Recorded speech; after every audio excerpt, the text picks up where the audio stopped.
wow, it looks like it was owned by a drug lord.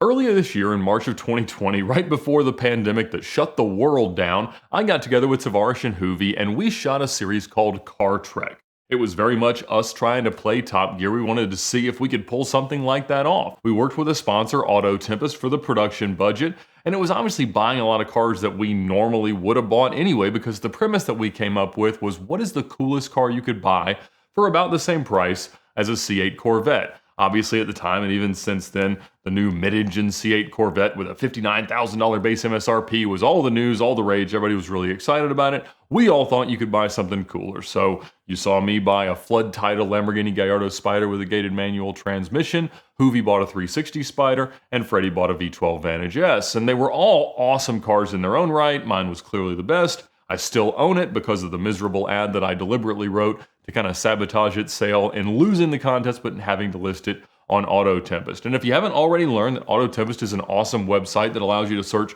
all of the major listing sites nationally with one search. They allow you to search Cars.com and CarGurus and eBay and all of them by just entering the criteria once. They save you a lot of time, and it is honestly the smart way to search for a car. When I go out looking for something new, it is the first place that I stop. And so not only do we love them for supporting this crazy idea, but we love it because it is a very, very powerful tool. So be sure to check it out in the link in the description. But after we were done, immediately we started thinking about, can we do this again? And so I made the call to Auto Tempest. I said, hey, I hope you saw a good return and a lot of good traffic from the 14 million views that the first series of Car Trek has already gotten, and we'd love to do it again. And they said yes. And of course, we wanted to do a different premise of some other car buying challenge. And so we were looking around at different ideas, and we love depreciated supercars. Honestly, it's what fills up all of our garages. And so we said, all right, we looked at the best, $60-ish thousand car, but we should look at something cheaper. What is the most depreciated supercar you could buy? Now, there's some obvious culprits of normal supercar depreciation, like Bentley and Maserati and Aston Martin. And having worked at Aston Martin Atlanta, we had multiple franchises along with Lamborghini and McLaren. I do love the brand. The cars are really cool. The craftsmanship is great. The history of the brand is great.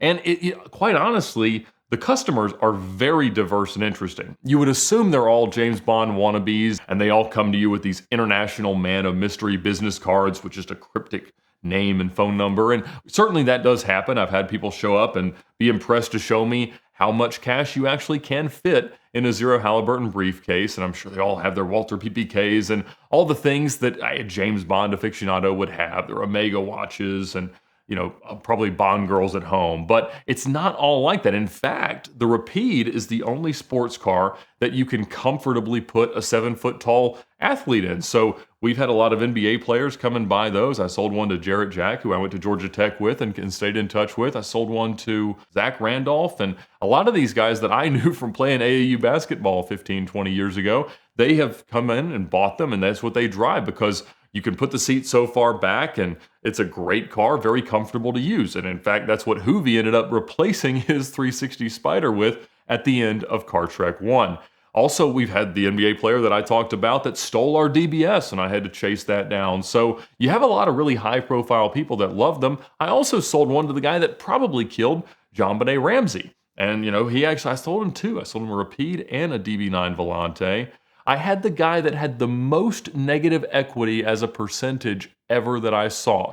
He had a DB9 that he had bought right before the economic decline of 2008 and 9, and he owed 150 grand on a car that was worth 40. It's almost unbelievable that it was possible, but depreciation happens.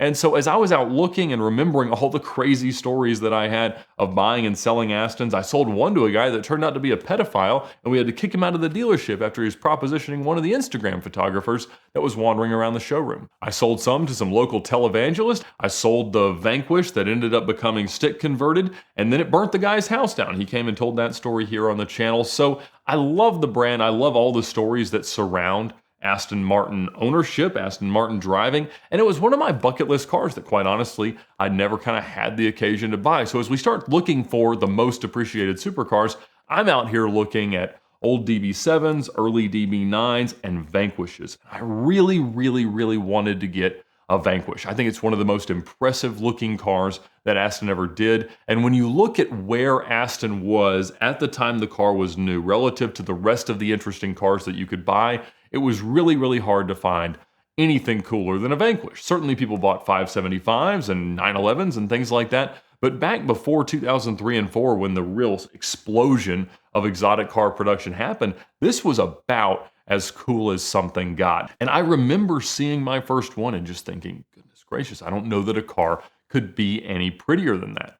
Now, of course, today we see these cars as heavy with bad transmissions that are wildly unreliable, and most of those reasons are why the cars depreciated so severely, and that's why they're worth searching for in this type of context. But the question of this series of Car Trek was really going to be that if you buy one of these cars that is so depreciated and has lost so much value because of these reasons that we all know about, do they detract enough from the ownership experience that it's not worth it? No, they're absolutely worth owning, and it's a great deal to buy these cars relative to the cars that are 3 or 4 times the money for just being a little bit better. So in browsing Auto Tempest, I found a 2003 Aston Martin Vanquish with about 26,000 miles, and it was listed at a dealership, but that dealership also had it coming up for sale at a Mannheim auction. And so I got Doug Tabbitt to watch the auction for me, and I said, hey, let's see what we can buy this car for.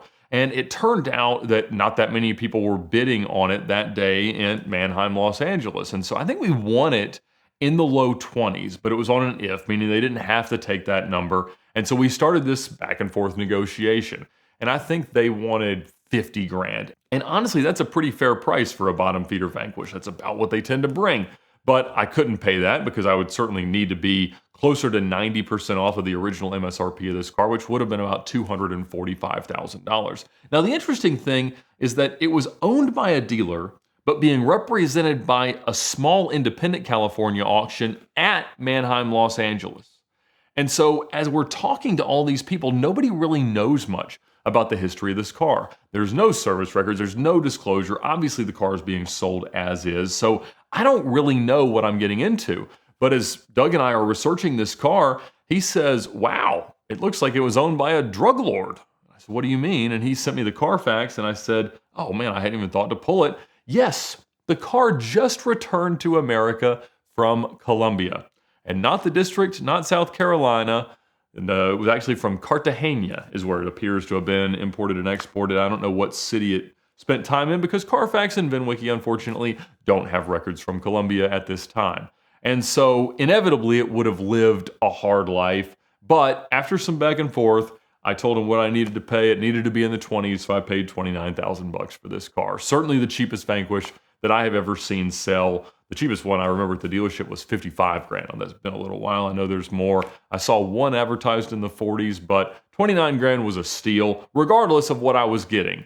Now, of course, a few days later, it shows up on a truck, and I learned that I was not getting nearly as much Vanquish as I thought. It comes off, the car's already in limp mode, it's got a gearbox fault, it's just very, very unwell. It's also out of gas, and so the next day, I get somebody to follow me because I'm not even sure it's gonna make it the 1.5 miles from my house to a gas station. We get it filled up, and that helps a little bit, but still, it's very quick to shut down half the motor. They're notorious for fouling fuel pumps.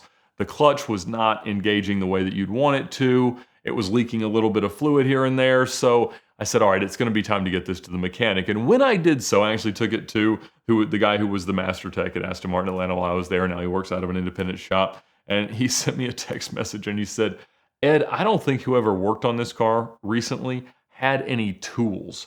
And if you ask me, I would have accused the car of never having been driven on a road. Now, of course, I don't want to disparage the developing world to say that the only way a Colombian could be able to afford an Aston Martin is to be a drug lord, or that there's no developed roads and good places to drive it. But this car would certainly indicate that there wasn't. And so I was a little bit concerned that, in driving this car around on all these challenges, what could still be in the door panels or in parts of the car that I can't easily access. So fortunately, I have a friend from church that has a drug dog. So I went over to his house and had his drug dog Mattis, who was actually on like America's Top Dog, some like American Ninja Warrior thing. It has a ton of followers on TikTok, this dog, but I had him sniff around on it, and fortunately, he said the coast was clear. So great dog, great owner, and I certainly appreciate them. But the car was good. I ended up, honestly, and it was strange because the car needed everything that the Flood Gallardo needed before I did Car Trek 1.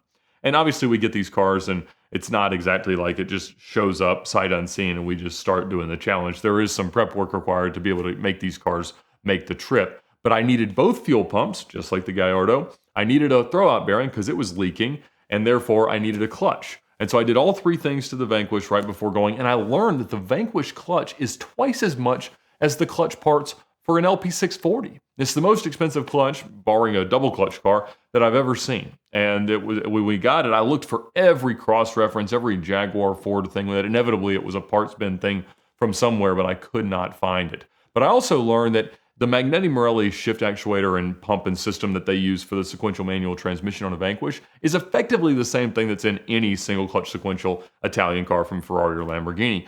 But they bought the base, cheapest, minimalist package, and so they don't learn the clutch thickness as well, they don't behave as well, and it is quite honestly the worst single clutch sequential paddle shift transmission that I think was ever put into a car. But that terrible transmission is the reason this car is so cheap. You know, sometimes when cars are really expensive to maintain, like a Veyron, it just means that nobody goes in trying to buy them for $500 or $600 grand, except me, because they know that they can't afford to keep the car going. The alternative is something like an Aston or a Maserati, where nobody wants to take the risks of all the terrible maintenance costs, and so they just don't buy them, and that causes the massive depreciation. But again, we wanted to see if that made them the best supercar value out there. And so honestly, we had a great time. The series went well. I think you're gonna love it. You can check it out on Freddie's channel, the Tavares channel, and we'll have some more content here and on Hoovie's channel as well. But regardless, Car Trek 2 was an absolute blast. Honestly, it was probably even more fun than Car Trek 1, and I am pleased to say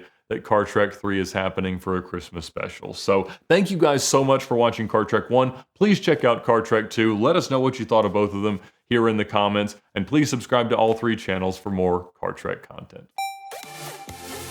We'd like to thank Dream Car Exchange for supporting the VINwiki YouTube channel this month. DCX is an enthusiast marketplace with auctions for amazing cars happening now. We've got some awesome things planned with them over the next few weeks that I think you'll enjoy, so please stay tuned. But now, browse on over to their site and see if your dream car is the next one across the block.